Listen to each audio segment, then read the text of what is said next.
Good morning, everybody, and I guess it's probably not too late to say it, but Happy New Year and welcome to Venture Forge's first webinar of 2024.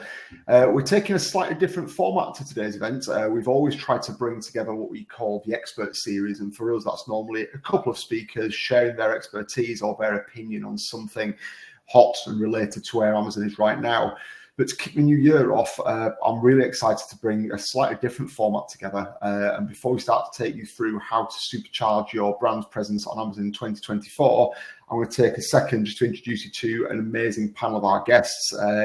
Before I open up the floor to each of these guys to introduce themselves, for me, I'm really excited to hear from what these people, from the guys who got on the call and what they have to say today. We've got some of the biggest experts in Amazon, from seller to vendor to advertising. I'm watching everybody's faces now and they're all wondering which one of them is meant to be the expert in each area, but trust me, we've got some really good high caliber people here, including people from different agencies, to share what they think will make Amazon a really good success for your business in 2024. Maybe if I can start off with some introductions, and Ananda, you're top left on my screen, so I want to come in your direction first if you don't mind. Can you maybe just tell us a bit about you, who you are and your background, please? Yes, sure. So my name is Ananda. Welcome, everyone. I'm very happy to be joining today. So I work at Venture Forge. I'm account manager and I manage accounts across multiple categories on Amazon for more than 5 years now. So a good experience to bring with me today. Great, thanks, Ananda. And also the winner of the Marketplace Awards last year in pretty much every category you entered. I was keeping that quiet. Brilliant, thank you, Ananda. And then to right on my screen, Antonella, would you mind just saying hello and introducing yourself? Yeah, so hi everyone. Thank you so much for having me here. I'm Nella and I lead the retail media team at Ecommerce. I have more or less 9 years of experience in the e-commerce world, mainly focusing on the advertising side of things. And yes, I'm very happy to be here. Excellent. Thank you, Antonella. Thanks as always for giving us some of your time this morning to share your opinions. To the right, Becca Woollin, or Miss Kane as we call you in the office. We'd like to say hello. Morning, everyone. So I'm Becca. I'm an account director for Venture Forge. Fairly similar to Nella, I've got 9 years Amazon experience. I currently oversee a team of 3 senior account managers and a paid ads manager. Ananda is happily within my team. And I currently oversee around 50% of our managed revenue within Venture Forge. I've worked across multiple different categories and I have a slight bias and favour towards seller. You've never mentioned that. No vendor questions. Good news to do. I don't think we may get onto it. We might not be talking about discounts on Prime Day, so we'll see where we get to. Mr. Finch in the bottom right-hand corner, would you like to say hello? Sure. Good morning, everyone. My name's Anthony, or Ant. So I've been in the Amazon space for just over 12 years, predominantly as a selling to Amazon as a vendor, but also as a seller, so operating hybrid strategies. I then jumped to the dark side. I worked agency side for an advanced advertising partner for just under a couple of years, and now I run my own Amazon consultancy called Vendor Rocket, where I specialise in helping brands break through to the next level of profitable and sustainable growth on Amazon. Fantastic. Thank you very much, Ant. And again, thank you to every single one of you for joining us this morning to share your thoughts on 2024. There's one more person you can't see, but in the background we have our glamorous assistant, Whitney, who is helping kind of keep things running on today's webinar. Before we go any further, it's not fair to not say happy birthday to Whitney. It's her birthday today. If she was on the call, she'd be telling you all about it. So on behalf of all of us, happy birthday, Whitney, and thanks for doing all the work in the background. As we go through today, this is going to be a real live conversation. We've got 67 questions that will prompt the conversation, try and keep us moving. But we also want to hear from you guys in the audience. I think so far we've got nearly 60 people sat there listening. You should all see in the bottom right-hand corner a little questions button. Please get your questions in there as we go through those. As we get towards the end of the session today, before we wrap up with our top 5 tips for success on Amazon, we'll come to your Q&A and try and answer as many of those possible. So fingers crossed, Whitney is sat in the background ready to go. And before we jump into the questions, one thing I'm really keen to find out from the people that are listening is how far along are you with your 2024 prep for Amazon? How well developed is your strategy and are you ready to go? So if things are going to plan, it is going to plan. You should have a poll pop up on your screen. And if you could all kind of take kind of where you think you are on your planning journey for your Amazon strategy in 2024, be keen to see how people are voting on this. Let's see what's coming through. My hope would be week 1 of January, most people have got some planning underway. Let's see. Yeah, some are well into the planning process. That seems to be the favoured answer. Only 11%. No, it's moving. It's moving. It's moving. Let me sit back for a second. So it seems like the majority are well into the planning process. We've got some in the early stages. We've got nearly 20% now. That was nearly 10% when I started speaking earlier. With a fully developed strategy and starting on that implementation. And quite surprisingly, still 10% haven't started yet. So it seems like we've got some that are fully done, some that are in the planning process. So hopefully what we're about to share today will help you guys develop your strategy, and hopefully you'll get some value from what we're about to take you through. So I've kind of opened up with a bit of a false start. Today's all about 2024, but I think what I'd like to do first is come to you guys on the panel and look back at 2023. And I can maybe start with you guys, maybe just summarizing, how did you see 2023 on Amazon? What happened for you and what were the key trends that you saw standing out? I'm not going to victimize anybody. Unfortunately, I can't see Ant's face. I think we've got a few bandwidth issues, but we can hear him. So ladies, I'm probably looking your direction first to see who'd like to take a lead on the answer. I can take this. So for me, simply put, it's been an eventful year. It's been full of fun. Eventful, yes. So as I mentioned, I lead the retail media function here, and Amazon Ads has been releasing new features basically every couple of weeks. So once you get something on the way, nailed down, then you have to start testing something new. So it's been very interesting. And obviously, almost all of the updates have been interesting, very useful for us. But the main thing that obviously allowed us to have a lot of fun was to brainstorm what features we can apply to which brands, because not all of the features can be applied to all brands. So it's those brainstorming sessions that were really, really interesting for us. So it's been a good year. That's nice to hear. The kind of positive conclusion, it's been a good year, but I certainly share kind of what you've said there, Nella, that it's that constant change, that constant new stuff. Some of that stuff from Ant has been quite big and quite significant. Some of it has been small incremental changes and little new elements coming out. But I think you're right, keeping on the front foot with new things has been a challenging but exciting part of the year for agencies and for brands. Absolutely. Yeah. And I truly think that that's part of working with Amazon. They don't let you settle down and accommodate. You always have a new challenge and something new to learn and master. For the brands that I managed on 2023, it was a strong year. I feel like COVID was finally over. The economic crisis was done. We are over that. Still not 100%, but we could definitely see improvement and numbers recovering. So it was quite a strong year. Prime Day was brilliant from my perspective, was very strong. Then in the end of the year, when we thought, okay, everything is mastered, Black Friday was woo. A disappointment. So that's a proof again that Amazon is always challenging us. So it's not 100% confident about what to expect, but that's the joy of working with Amazon and keep learning. I love the positivity in the use of the word joy, Ananda. I think for everybody else's benefit, Ananda, you've recently come back to Venture Forge after working with us, then going to a brand, then coming back. I remember speaking to you last year about, I can't remember if it was Prime Day, but it was one of the big Amazon events where when you're in the brand, Amazon forgot to launch your Prime Day deals, and then you had to kind of manually put those out to sellers. So I think you use the word joy, but I know from speaking to or used at that point in time. Always looking at the bright side. I went with some different keywords for mine where you guys went joyful. I went quite chaotic. I feel like last year was really chaotic for us and quite competitive. You know, there's more of a focus on profit than ever before. Our clients are wanting more from Amazon than ever before. And it feels very much like where Ananda's talking about the fact that we're finally past COVID, we're patching up the shortfalls in other areas for our clients. So where we're seeing big cancelled orders or anything like that, overstocking at the beginning of the year, that's really hit us and our clients for this year. I'm not going to say joyful. I'm going to stick with chaotic because that's very much how it's felt for me. It's very much in the weeds this year. I'm hoping Ant backs me up because otherwise maybe I'm sleep.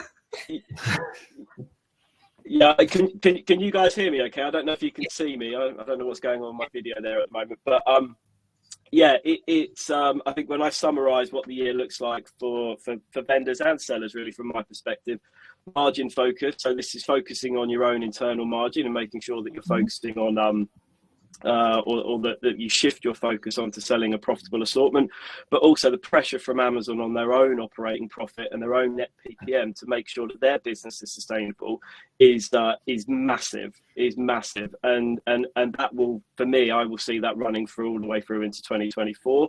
I think last year was probably the first real year for any brands that have kind of come on board with Amazon during the pandemic or just before the pandemic, that they've really felt the pressure of, actually, you can't just put products on Amazon and hope and think that they will perform. You actually have to think about advertising. You have to think about content. You have to think about your promotional strategy. You really have to engage in all the levers.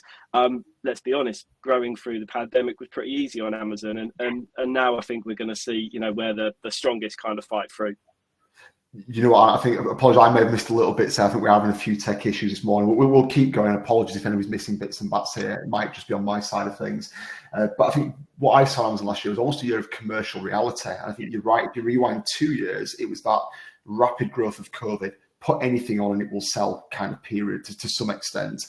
And for sellers and for vendors, last year for me was a year of tightening belts. Not only tightening belts and making things tough, but it was now you've got to work to make your money. Now you've got to work to succeed. And I include Amazon in that as well, when they could literally sell anything to anyone and they really grabbed market share. I think if you look at the pet sector, the growth of pet through COVID was a double or triple whammy. People got pets. People had to buy their pet stuff online. Amazon took market share. Now Amazon looking at that category and saying, how the hell do we make money out of this stuff? Therefore, pet vendors are starting to feel the squeeze. So for me, last year was, commercial reality. It's got tougher, it's got harder. Dare I say it, the easy days are probably gone, and it's how do you actually work hard to build a proper, viable, profitable Amazon business now, not just list something and it will work. Yeah, it feels like as well, just to build on what Ant was saying, net PPM seems to be like a buzzword for last year. Like if I could put like a mind map up, net PPM would be one of the biggest things on there. I feel like that's 50% of my time last year is talking about how does Amazon make more profit. And then obviously that's kind of leaned into some of our clients transitioning away from 1p to 3p, trying to make as much profit as possible after joining during COVID. Hold that. I want to come on to some questions around hybrid and the role of hybrid later on. Thank you for summarising a bit about last year. I think that's important context when we then start to look at the year ahead. Question from me then is, looking forward to 2024, what general things are you predicting? Coming from a year that sounds like, Nella, from your side, lots of new stuff, lots of interesting stuff, but lots of stuff to keep on top of. From everybody else's perspective, it seems more like a year where commercial reality starts to come to life. What does 2024 look like on Amazon?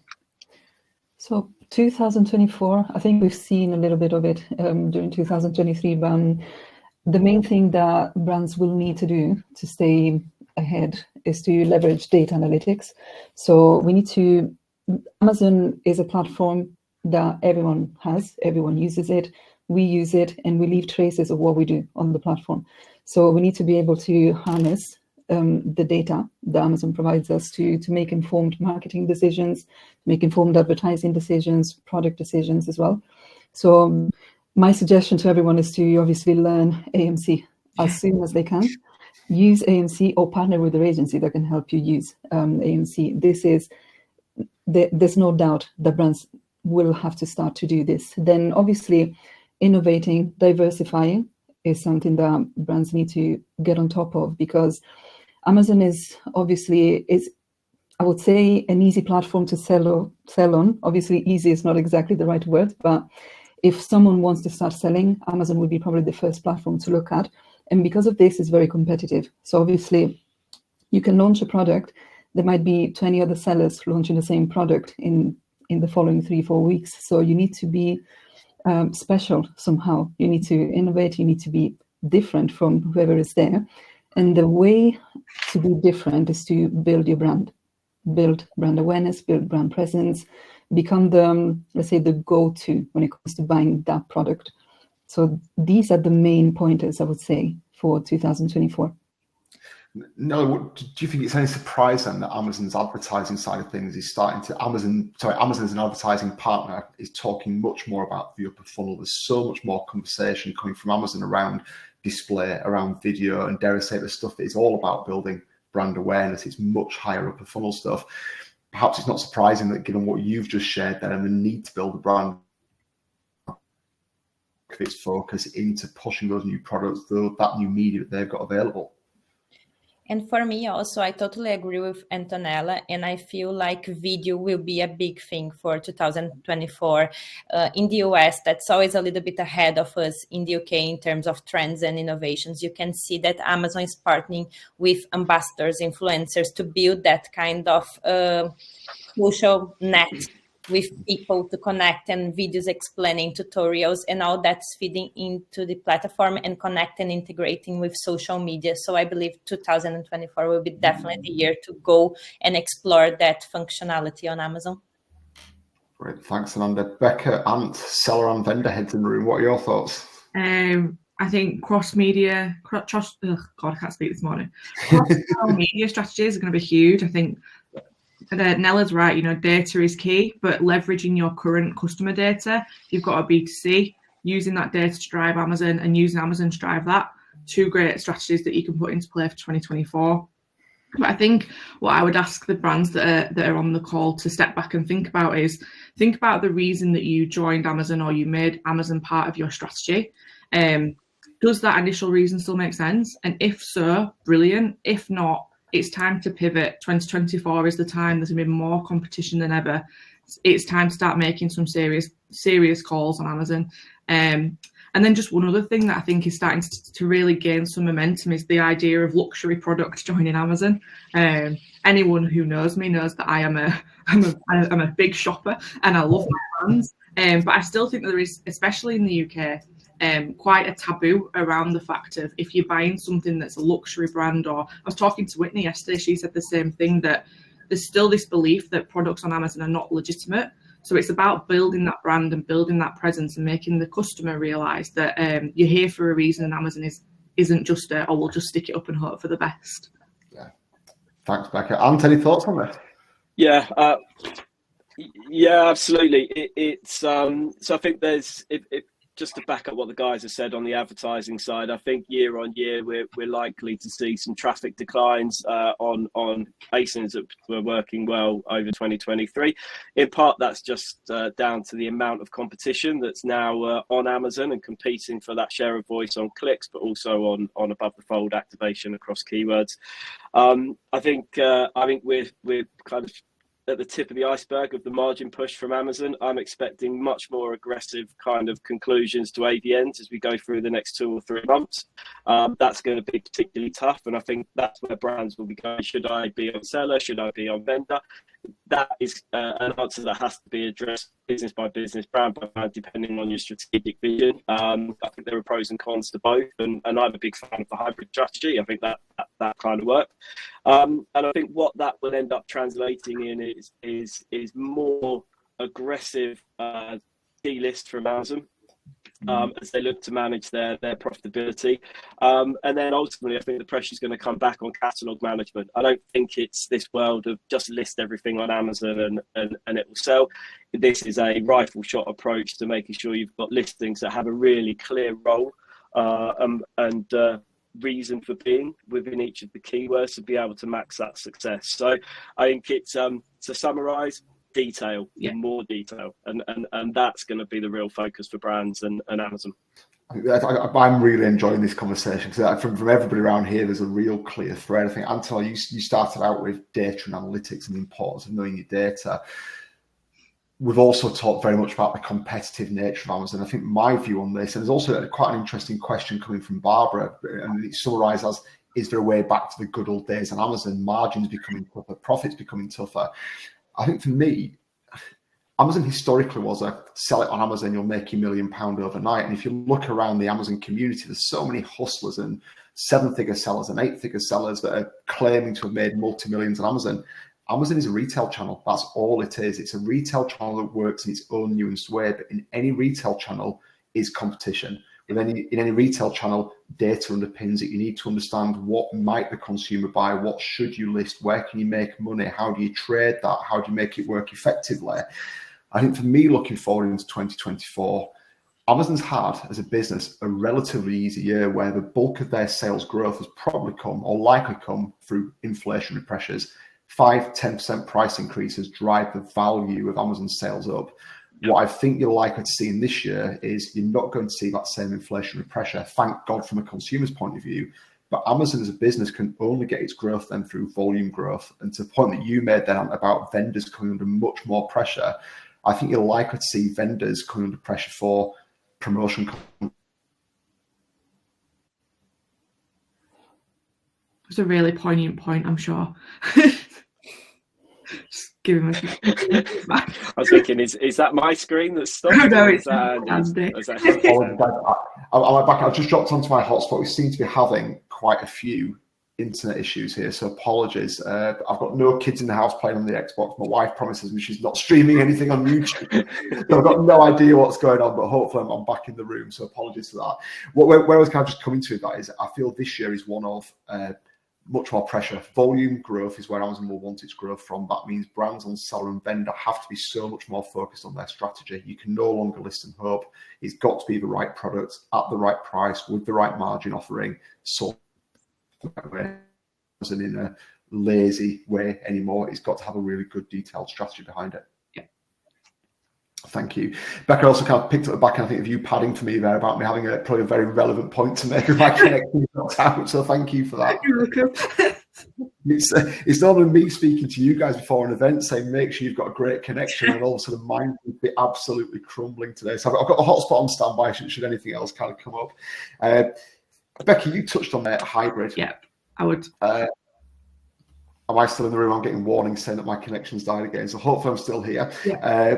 What are your thoughts on hybrid and multi-channel strategies? I'm going to come to you first because you kind of touched on it, but do you think that brands need to be looking at hybrid much more going into 2024? Can they do it effectively? How would they go about it? Hybrid in the true Amazon sense of transitioning from 1P to 3P is 100%. Like, Amazon vendors will be getting squeezed left, right, and centre. Ant's already alluded to the fact that everyone's going through terms negotiations.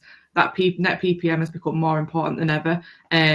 I think hybrid is the future of Amazon, especially for those of you who've had a historical B2B business with Amazon. But I also think looking at this much wider, so a hybrid strategy of how do you use your own data and leverage that for Amazon and vice versa, using Amazon as a pure acquisition tool could be a really great strategy for 2024. We've trialed a lot of things in the past year, you know, driving traffic from B2C websites through to Amazon and vice versa. But I think for me, I think the future of Amazon is understanding your product range, and hybrid is definitely the way to go in terms of having a different product set across Amazon and different territories, different categories, just to make sure that you've got that full width and breadth. Sorry, guys, my connection has dropped. I picked up the end of that, so thank you for that, Becca. And can I maybe come to you as almost the opposing view on this as our kind of vendor expert in the room? What's your view on hybrid strategies into 2024? Yeah, I think as a vendor, you have an overriding responsibility to make sure that you're understanding all routes to market, and seller is a route to market after all. So I think many vendors will be looking at it from a profitability perspective. I think there is a bit of a health warning on that. Not all is shiny on the seller side is kind of my view. You need to look at it in detail, consider all the fees, all of the FBA costs, the FBM costs. You really need to understand that the grass isn't always greener. I've seen and experienced that myself. But you know, it depends what the strategy is. Amazon vendor, if you think about it, is a strategic relationship with Amazon, so you get strategic benefits from working with them. So this, for me, if I have conversations with brands going, oh, I think I'm going to go to seller, you go, okay, but what's your long-term vision for Amazon? Is it a strategic partner for you that is crucial to your long-term success with your brand? If it is, then actually having that strategic partnership and that vendor relationship is key. Yes, the terms are complex. Yes, the way in which Amazon negotiate can be kind of ruthless, but that's the game, and that's what you play. So as long as you go into that mindset and think about how you're going to drive the channel, it's just another kind of part of the jigsaw, really. So, but I've used vendor and seller in the past and operated hybrid. I think there are benefits to MPD launches. I think there are value to products that are being crapped out by Amazon that are no longer profitable but are still profitable for you. And actually, I think Seller for Vendors is an excellent test bed for MPD. That maybe you're not so sure, and you don't want to commit massive volume onto the vendor side, so you can just do some kind of tactical stuff in the background. So I think many vendors probably should operate in both areas if they can, and they've got the kind of drive to want to do that. I think it's a bit of a no-brainer. And oh, sorry, Andy. Sorry, and I just there's a lot of noise at the minute on LinkedIn specifically around the fact that a lot of vendor brands are losing that connection with the AVS or losing an Amazon vendor manager at all. You're talking really much about there being a much bigger strategic play at this rather than just having a buy and sell relationship with Amazon. It's much bigger and having that strategic field. Would you still have that same view of stick to vendor if you don't have the vendor contacts? If you're literally in a situation where you might as well be on seller from a relationship point of view? So look, a vendor manager and a vendor manager and an AVS will not grow your business. So if any vendors are on this call going, we'll just rely on Amazon to grow our business, well, that's not going to happen. And you've probably misunderstood how Amazon is going to influence your business. All the emphasis comes on the vendor side. A vendor manager is a facilitator and an escalator, and that's why they tend to get in contact with you when things are not so good. So I always worked on the basis of, if a vendor manager wants to talk to me, my metrics are probably not performing where they need to for them to hit their KPIs. So no contact is good. The AVS is a bit different. AVS is an expensive service. However, if you could put your AVS on rails and use it to drive your internal metrics and what you want to have, rather than think that the AVS is going to deliver you growth, you'll get more out of them. So as always with Amazon, the pressure comes on the brands to drive the performance, and this is a big thing that many kind of vendors and particularly vendors, they assume that by paying X% or a lump sum of money that Amazon are going to deliver them the growth. That won't happen. They open up the opportunity for you to go and grow, and that's where you need to lean into it. So I do think it's necessary, but the relationship with Amazon, from a people perspective, it has its purpose, but it's mainly around terms and pushing for a cost price increase.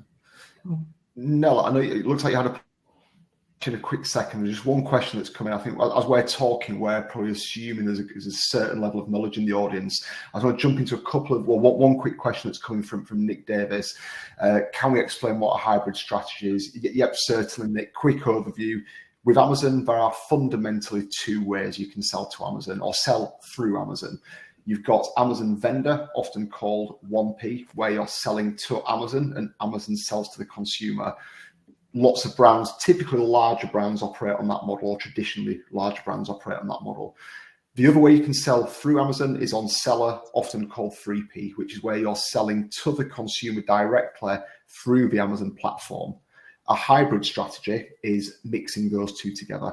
So should you sell to Amazon? Should you sell through Amazon to consumer, or should you do both together? So hopefully, Nick, and for everybody else who had a similar kind of question, that gives a bit more context. I think another point I'll just mention here is Barbara's raised a really good point. Can we maybe just explain some of the acronyms as we go? Because I think, again, we're talking net PPM, et cetera, et cetera. So as we go through these, we'll try and make sure that we kind of slow the conversation down and give a bit more context as we're going through these.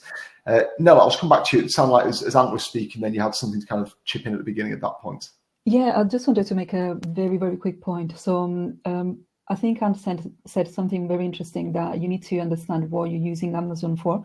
Because I think everyone assumes that you're on Amazon to sell and to make profit, but we actually have conversations with some clients that want to use Amazon as a marketing platform, so just to showcase the product. So you can use vendor with its pros and cons to put the product out there, generate volume, generate a lot of visibility, and then use other platforms or other methods to generate the kind of profit. So as long as you know what platforms you use and for what reason, then your P&L is going to be as healthy as it can be in 2024.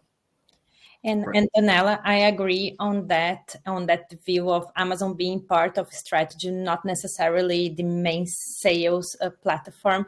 If you think about how Amazon is reshaping the e-commerce landscape and how it's always challenging us to think about Amazon as part of our strategy. So for 2024, I would definitely see Amazon coming as part of this flow of the business, the brand awareness, and working integrated with website, with social media, and all other channels to really speak with the customer. Multiple times we saw people speaking about Amazon being that first window where people go to understand your brand, understand your product, check your reviews. Maybe the sale will not be finished over there, but it's a big platform to put your product out there and to reach people. So how this can be integrated with other channels as well, it's an interesting topic.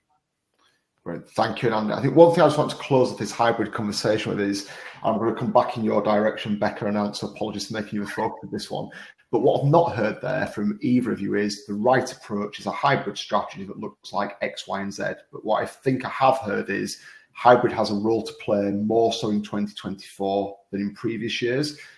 Are you saying the devil's in the detail? It's not as simple as do hybrid this way, but I think it was you, Ant, you kind of touched on to really getting under the skin of what should be on seller, what should be on vendor, why should you use one and the other. Is that kind of really how you both conclude this, or have you got a different view? No, I think for me it is a case. Yes. Sorry. Go on, Becca. Thank you. I think for me it's a case of a per brand, per product kind of strategy. I think there are, like Ant's alluded to the fact that you can use seller really strategically to boost vendor. You know, Vine is a lot more cost efficient, shall we say, through the Vine program, that is through seller. So I think working with brands to understand what is driving the need of switching from vendor to seller, if it comes down to, if you want a face-to-face relationship with Amazon, neither of them is going to be the solution. So it's not for me a quick thing of, well, we'll just try seller this year.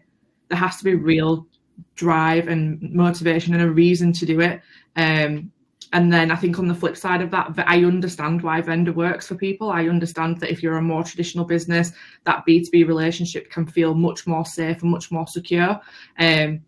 Not to kind of like fly the flag for seller, but there are ways and means that you can sort of replicate that within seller, and it just means that for me personally, you become a little bit more of a master of your own fate when you're sitting more on the seller side. I do feel as though we're being pitted against each other, so please feel free to completely agree or disagree with me. Well, I completely disagree. No, look,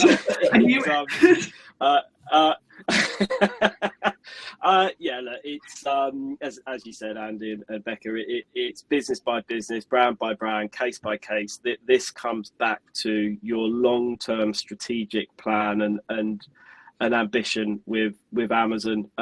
So there isn't a simple answer to go, well, if your profits are struggling, go to seller, or if you want more control, go to seller, or if you want a better relationship with Amazon, maybe stay with it. Every business is slightly different. So check that detail and work out what the right answer is. So if you're looking for improved percentage margin or more cash per unit sold, find the channel that delivers that for you and then lean into it. I can't hand on heart sit here and go, it's right for this sort of business or this sort of business. It will really depend on the catalogue, but it should be explored and understood, because if you don't, it will always hang around as a question of, should we go to seller, or should we stay on vendor, or should we go to vendor? It will always hang around. So 2024 is probably the year to kill or cure it. But it's one of those things that I remember going through the process. It felt like I went through it every year. Should I launch products on seller? Every year, the same question. And eventually you get to the point where you've done all the hypothesis of what will it do. Sometimes you just have to do it and go, okay, is that what we expected? And sometimes it is, sometimes it isn't, but you learn. And Amazon, whether it's advertising, whether it's promotions, whether it's content, everything is underlined by learning. So yeah, learn about the routes to market, because it will help inform your decision moving forward. Fantastic. Thanks, Ant. I think devil's in the detail seems to be the conclusion of that hybrid conversation. Let's get out of that detail for a second and let's lift our heads back up a little bit and go a bit more holistic. we've talked a lot about competition, Amazon becoming tougher. We can see questions coming in around that kind of concept now. In the light of increasing competition that's always talked about on Amazon, but it seems to be we're leaning more and more into that in 2024. How can brands really differentiate themselves on Amazon in the next year? I think it's a really... Oh, go on, Ananda. Go on. Ananda, hands up, let's go. I feel like, Becca, you probably agree with me, but I truly believe that content. It's never too late in your journey to stick to good content, going back to your title, to your bullets, to check your images, and to really make sure that your listing is fully optimized. But always reviewing that. It's not because once it's done, so the work is complete, but always going back to that and see how you can review, and also making the most of Antonella's presence here. So going back into your ads, this is not converting, but why? Can we go back to the listings to see if anything changes, how the competition is doing, what else they added to their listings? And that goes very close to the video trends that I spoke before. Can we add a video? Can we have more than one video? Can we advertise that video? How people are responding to that, just to make sure that you always are looking for how to improve your listing and go back to the content. Yeah, and I think to build on that, Ananda, I would just add, don't be afraid to step away from what the market leaders are doing. Set yourself apart from a branding point of view. Use Amazon as a marketing platform as well as a brand building tool, as well as a sales channel. So if everyone's got a same look and feel across all their products, go different. Why not? Talk about why your products are better. But I think one big thing for me is refine your range. Just because your competition's got 10 of a product doesn't mean you need to have the same 10. Pull that back, really strip it back. What makes your product better than theirs? And then, as Ananda's alluded to, use someone like Nella to really get those products going, really compare, compete, and really fight for that space when you've got a listing that just looks like perfection. That's music to my ears. Yeah. Usually when something doesn't work, when something doesn't work, usually it's always, what's happening on the advertising side. But actually, it's very, very good to mention that everything has to be perfect before launching advertising. So once listings are up to scratch and you have a clear brand message that is replicated across all of the platforms and across all of communications, then that is where you start to advertise. And advertising is very important as well, because I would say 80% of the placements on the search results is ads now on Amazon. So you have to find a way to be up there in the top search results. I'm going to say also something very obvious. To differentiate yourself, you have to have high quality products. Yeah. You need to showcase why your products are of high quality. And you can use advertising, you can use your brand store, you can use your PDP. And there's also one thing. We were talking about cross-channel activities. I think building a community around your brand is very, very important. There's an example. We have one brand where we have worked for 1 year to build a very, very strong community around, and now we're running ads at a 1% take us. So in 2023, that's pretty good, I would say. So I think every brand needs to understand that there's a time and a place for everything. There's a time to build your brand, build your community, and there's a time that will come later to make money. So as long as you know your long-term strategy, then you will end up in a good place. So the fact that we spent 1 year building this and then reap the results, that's it's pretty clear where we should put our efforts in. Yeah. Thanks, Noel. I think we've been through around all the layers of the answers there. I've still got a blank screen where Ante, so I can't tell if he's run away and he's hiding and doesn't want to answer the question or not. Have you got any thoughts on that? I am here. You still here? Any thoughts on that? Yeah. So there are 4 key areas that brands need to focus on. A couple of them have already been referenced, but the first one on content. My challenge to brands is stop with the annual refresh of content. Do it quarterly. Think about Christmas content, Easter content, think about back to school content. Really use the Amazon ecosystem and that pace of change to be able to make your brand relevant for that particular campaign or season. I think that will be a game changer in terms of conversion for many brands. exclusive products. There are massive benefits for exclusive products within the Amazon ecosystem. You basically challenge and address the price follower strategy that Amazon have by having an exclusive product that only goes into the Amazon ecosystem. That can help you hit a net PPM target. It can help you hit an ASP target and to really drive volume. Promotions are a big one, whether it's best deal, price drop, lightning deal. Find the one that works for you, that gives you the biggest uplift in volume on a regular basis, and lean into it. I'm a big fan of going, well, when everyone else is doing nothing, you do something, because you're going to take the benefit away from your competitors. So really lean into the Amazon vehicle and turn it up a little bit and really dial up that activation. And then finally, with advertising, you're absolutely right. I mean, in some of the categories I'm looking at, it's about 70% of the top eight positions are all going to be paid for visibility. I think tracking that organic versus paid performance is going to be key. There are many brands out there who have got a really high percentage of their sales coming from paid activation, but also there are many brands that are advertising products which, quite frankly, they look really poor. And if you put that traditional retail mindset in, you wouldn't put a product into a brick and mortar store with really poor packaging. You just wouldn't do it. And if you did, you'd probably get sacked.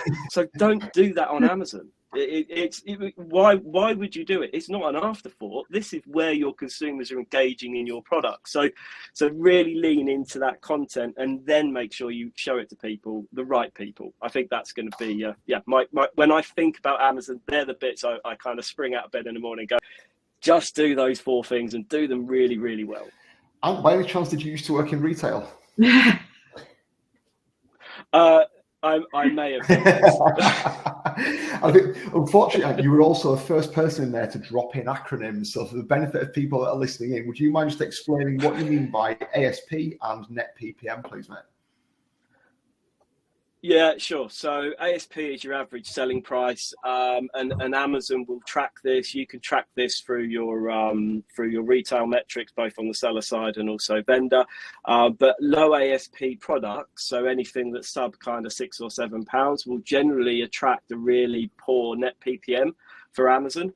And they're probably the first ones that will potentially be on the list of things to need. So keeping an eye on your ASP, you want to be improving it year on year. If it starts to go down year on year, that suggests that there's something influencing your overriding catalogue. And ultimately, if your net PPM goes down, Amazon are going to be looking at you going, your cost prices are too expensive. Net PPM is net pure profit margin. This is Amazon's measure on a profitability at ASIN and catalogue level. You need to look at where your net PPM is. You can pull that data from Vendor Central, and Amazon will be targeting a uplift on that net PPM year on year. If your net PPM goes down, it's highly likely that this is down year on year. It's highly likely that you will get a call from your vendor manager asking why and how you're going to fix it. If you can't fix it, that's when you're hit with a big request for additional funding.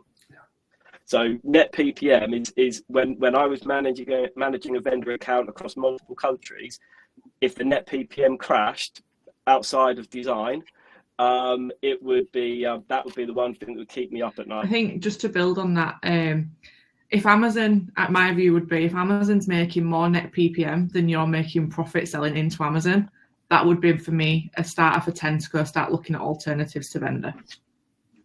Oh, I knew there'd be a point, Becca. I knew the seller angle would come back in there somewhere.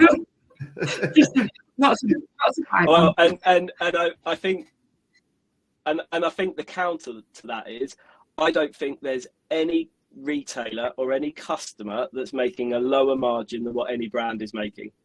So Amazon is no different. And when what you don't get on the vendor side is you get the net PPM, but what Amazon, they might be making 40%, but what you don't get in that is the pick, pack and ship cost, which we know on the seller side is anywhere between 25 and 28%. So if you take that off and actually work out your operating profitability at Amazon level, but you understand why they need the 50% or 40%. So I think you just need to look at it in the wider context of a retailer asking for 50, 60% margin. That's fairly standard.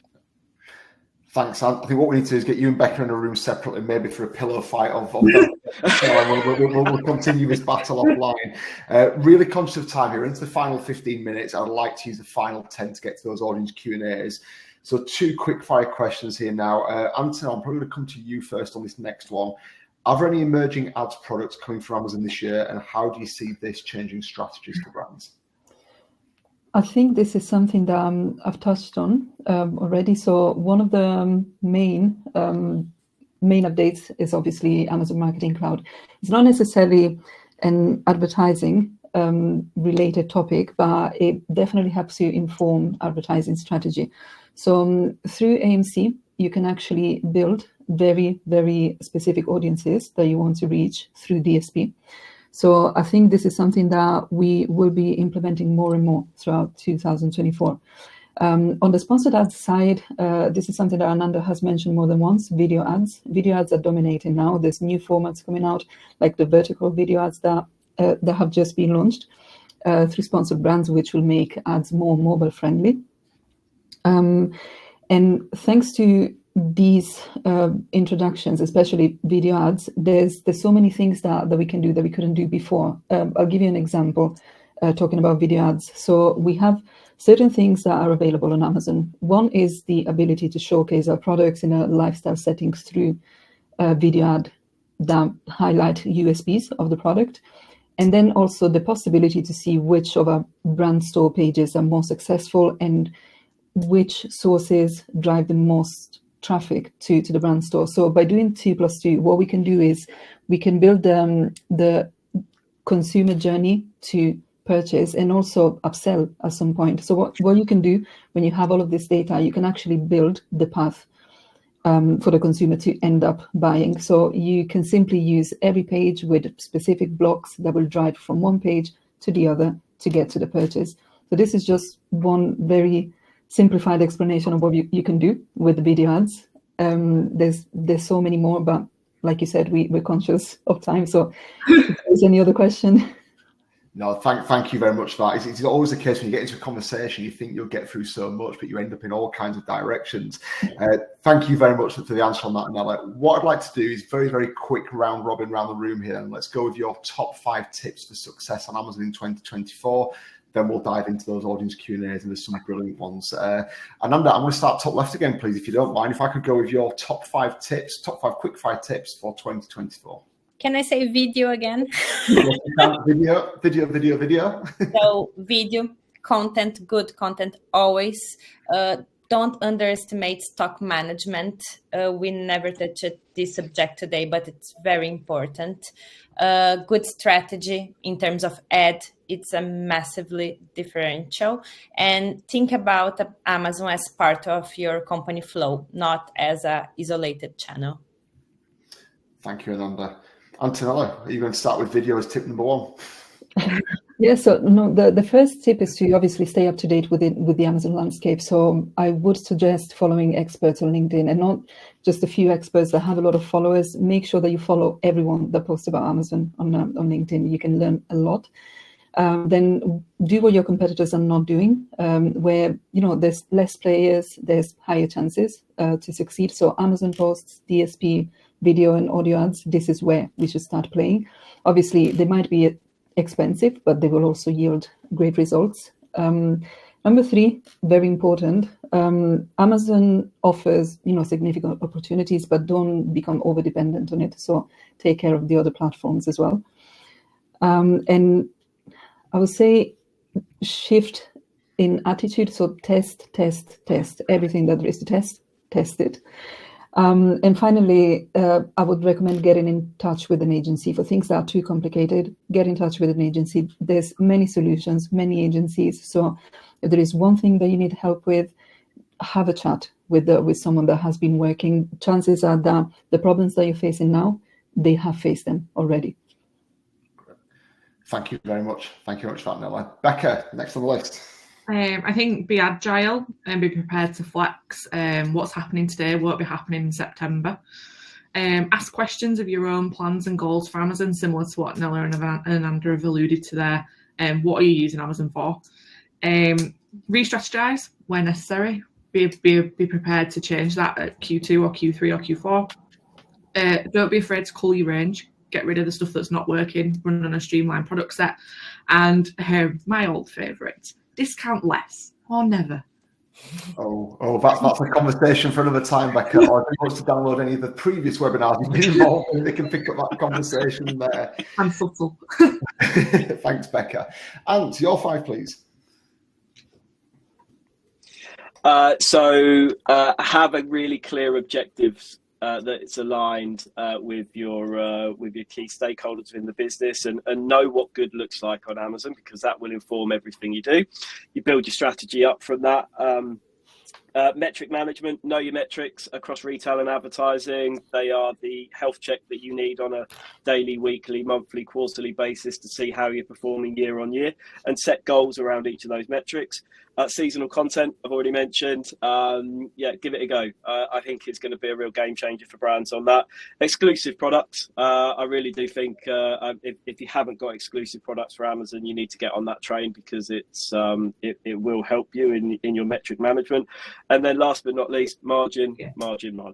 Look at Amazon's margin and balance out and manage your own margin. If you're not making money on Amazon, stop. Yeah.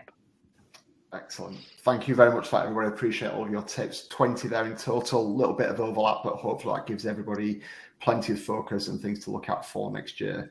We're going to dive into audience Q&A. We'll get through as many of these as we can. We're going to go from Lee. I thought Amazon were moving away from having a hybrid approach and were pushing brands to be one or another. What's happening? Any comments around this? Are Amazon accepting hybrid strategies? What does it feel like to deal with Amazon if you're running a hybrid strategy? Becca or Ant, do one of you two want to take a lead on this? Ant, feel free.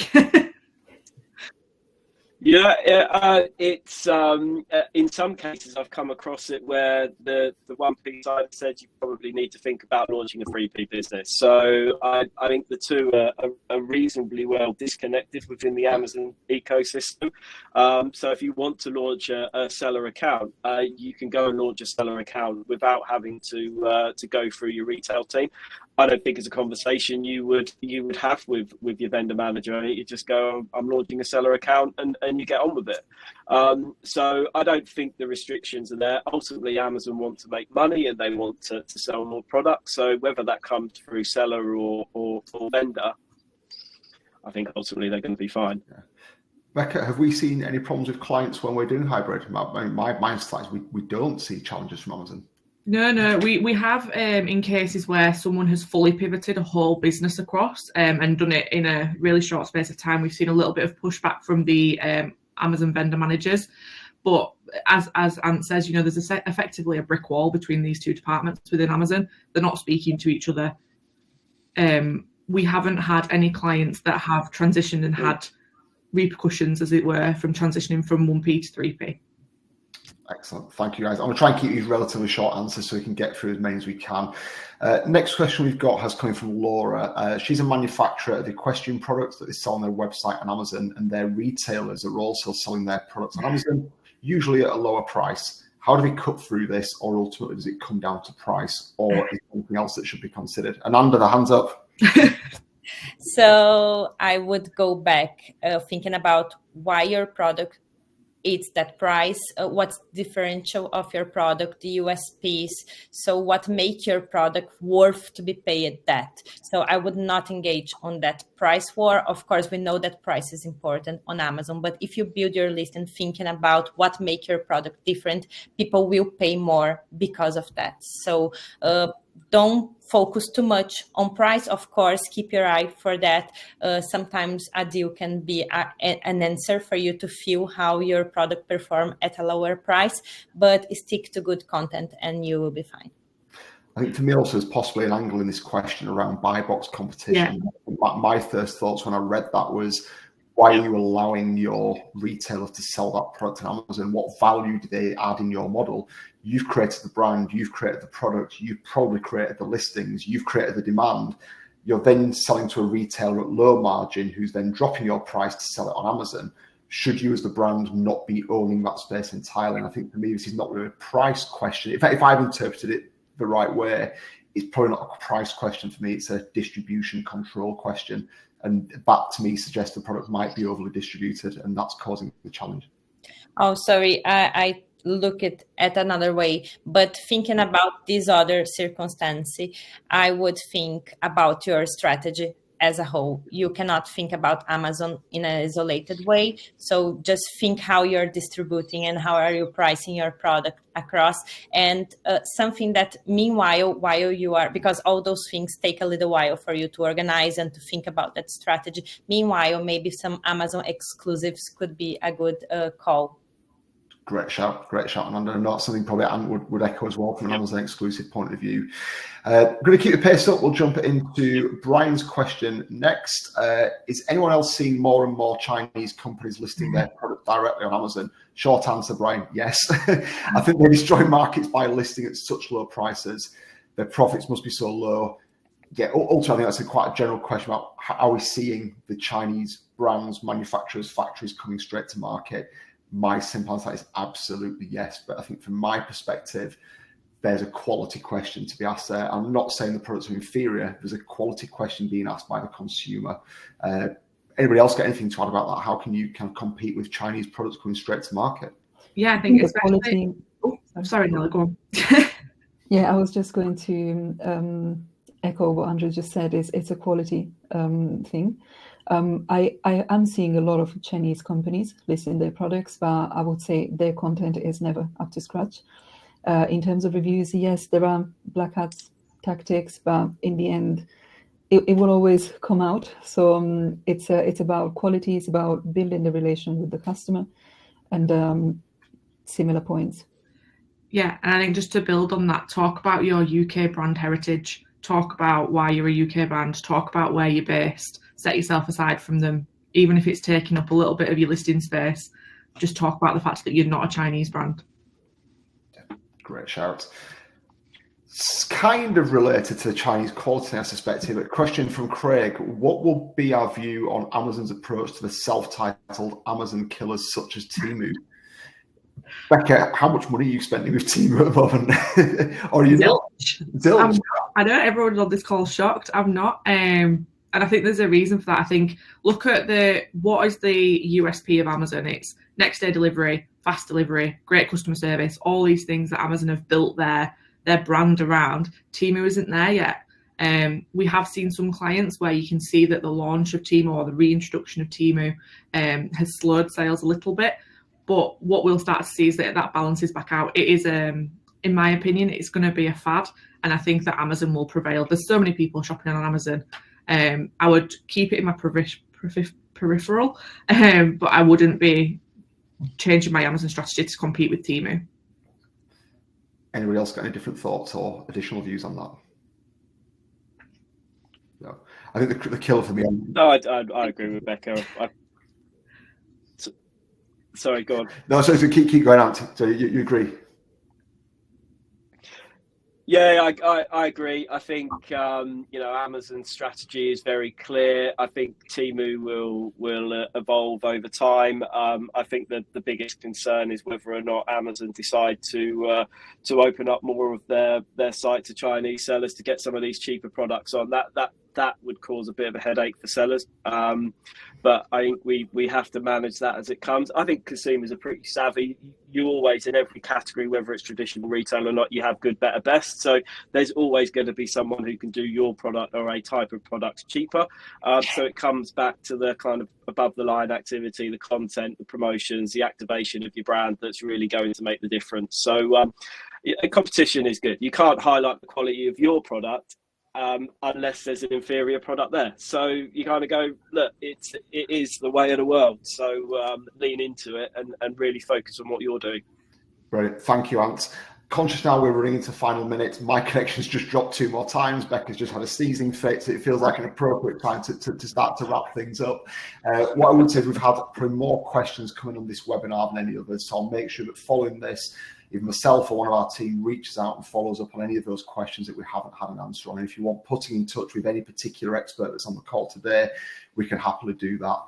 Two final things before we close out. If today's call has got you thinking more about your Amazon strategy and you'd like some support on that from an agency, hopefully Whitney's in the background. We'll pop up a quick poll, just to yes or no on there, and we'll follow up with you in response to your answer on the question there.